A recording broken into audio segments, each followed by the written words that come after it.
They don't like things to be taken out of the water.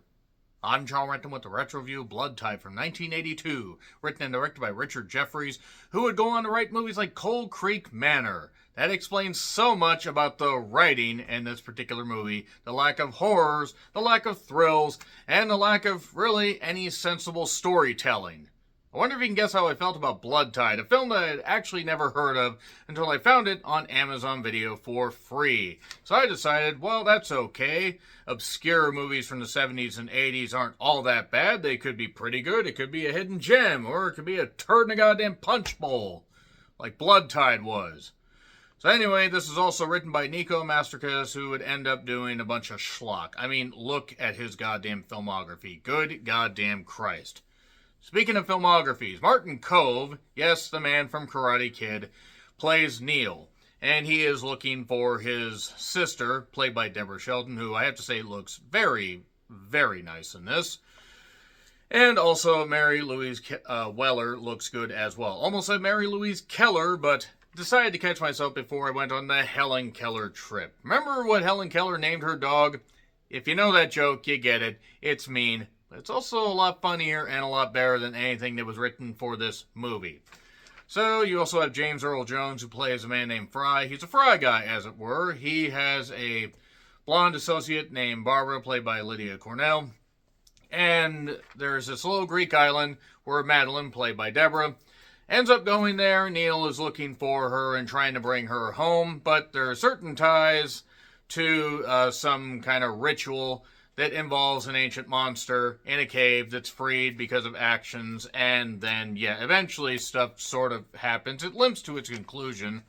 It's a movie that, despite being surrounded by water and despite spending some time in the water, really never seemingly gets out of the kiddie pool, though it almost drowns in a goddamn kiddie pool, which is a miracle, and it's almost impressive how a gorgeous, Greek island setting and a few very, very attractive women could not end up making this movie any more interesting than a cobbled amount of body parts.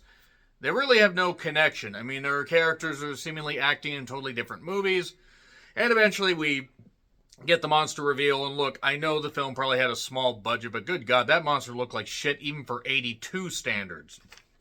I'm not talking about 82 standards, I'm talking about 1982. If you have 82 standards for monster movies, then you got some problems. So, basically, there's ancient rituals that took place, virgin sacrifices to appease this monster. There's also the coin thing, to pay the ferryman to take the spirits of the departed to their final resting place. There are elements to this movie that could have worked whenever Deborah Shelton was on camera. That was pretty goddamn nice. But this doesn't really end up coming together except to at least give us an ending where we can say it's an ending that's enough.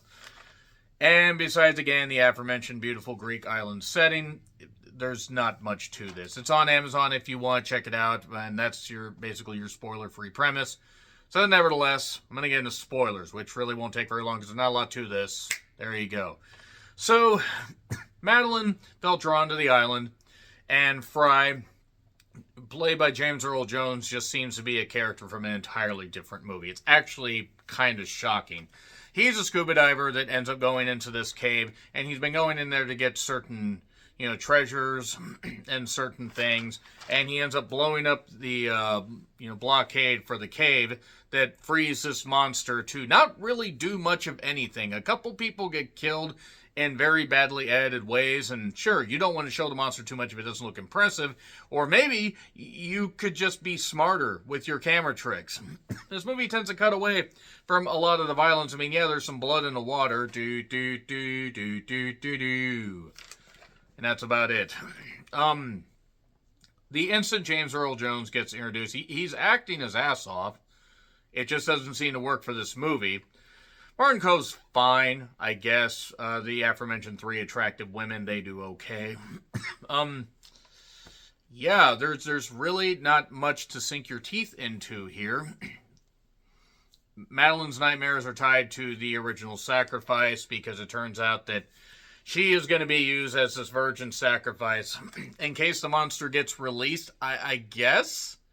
I think that was the implications why she was there. The natives don't really want Neil and Sherry to be there, but well, I mean, they're there, and then one of the girls ends up going missing. There's this weird black slime and clear slime, stuff because the monster is loose. I don't know what this movie was supposed to be besides just cashing in on the monster, the monster craze from the 70s because of like Jaws, in 75, and you had Italian productions like this, and it's a very Italian Greek production. Like, I mean, there are some American actors, but look at the cast and crew. A lot of people that really weren't acting in a lot of American movies are in this, and that's fine, but it's a weird mix that doesn't really have a right tone to it. So, Madeline has been working on some paintings and everything and stripping, restoring them, stripping some of the old stuff to reveal that the idea is this virgin must sacrifice herself to this monster. I don't care who is doing what and why is what I know at about halfway through this goddamn movie. Barbara's in there, gets topless. That certainly wasn't a complaint on my part. But then she gets killed by the monster in hilarious fashion. I do have to say, though, she's probably better off being killed given how James Earl Jones' character was treating her. Kind of like she was just a thing. And there were some kids that were gathered around that threw a cat at one point. Fortunately, the cat seemed okay. I will tell you this, that if I saw any kids do that around me, I would certainly, make sure to talk to their parents and say, you need to teach your kids how to treat animals with respect. That also goes nowhere. The kids show up a little bit later around Barbara's body parts. Maybe they were implying the kids were part of some kind of cult, and after watching Nothing But the Night, and this basically back to back, they kind of have a few similarities in that they both are complete shit. And Fry goes in the cave again. There's slime all over. I wrote down what is happening. Why does any of this matter? There's a little girl, Lethe, I think is her name. Or Let, I actually don't really remember, but her mother gets killed. Diving in almost full nun gear to get her when she's in the water.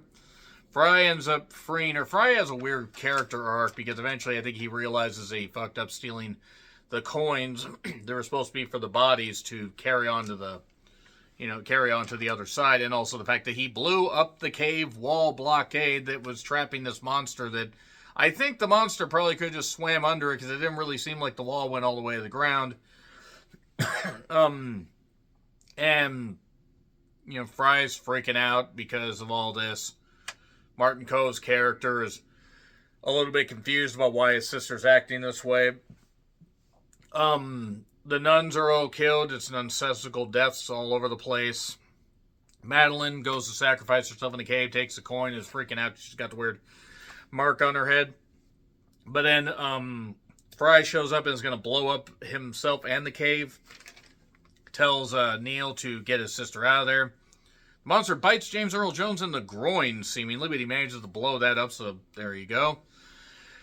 And then, for whatever reason, it's like, oh, it's all happy, and I guess Madeline is his sister, maybe not his sister, because she kisses her brother, and I go, oh, that's your brother, it's a Star Wars situation, but nevertheless, then they go off, and that's it.